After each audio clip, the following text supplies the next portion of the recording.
Mummy daddy నన్ను ఎందుకో అర్జెంట్గా రమ్మన్నారట. కన్న కొడుకు సంతోషం కంటే మాకు కావాల్సింది ఇంకేముంటుంది బాబు? నీకు పెళ్లి నిశ్చయించాం. నాకా? అవును. మన సంప్రదాయ ప్రకారం రాజ లాంఛనాలతో నువ్వు కోరుకున్న దేవయానితోనే నీ పెళ్లి జరిపించాలని నిశ్చయించాం. Thank you mummy. Thank you daddy.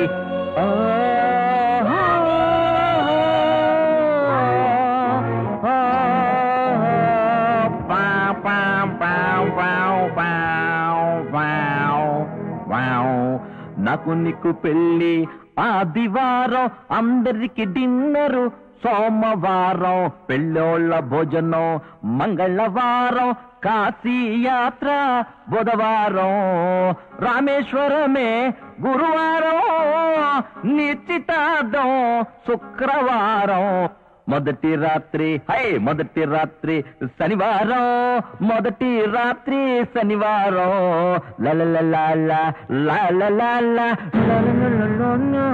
యువరాజుల వారు గొప్ప గొప్ప మహా గొప్ప జాతకులు. అలాంటిలాంటి గొప్ప కాదు, తన పలుకు గొప్పది, తన మాట గొప్పది, తన మనసు కూడా అంతకన్నా గొప్పది కనుకే కదా నేను ప్రేమించాను. మా జాతకంలో అన్ని సక్రమంగా ఉన్నాయా? అన్ని సక్రమంగా ఉన్నాయి. వారం, తిథి, కడియలు, ముహూర్తం, చంద్రబలం, తారాబలం అన్ని దివ్యంగా కుదిరాయి. అద్భుతంగా ఉన్నాయి యువరాజా. కానీ వాట్? కానివ్వండి. నా నోడుతో ఎలా చెప్పను మహాప్రభు? అలాగే చెప్పి చావండి. దేవగారి జాతకంలో ఒక పెద్ద గండ ఉంది ప్రభు. ఏమన్నారు? పెళ్లి గారి జరిగితే 2 తలలు లేచిపోతాయి ప్రభు. 2 తలలా? మేము యుద్ధానికి వెళితే 1000 తలలు తెగిపడతాయి. మాది రాజవంశం.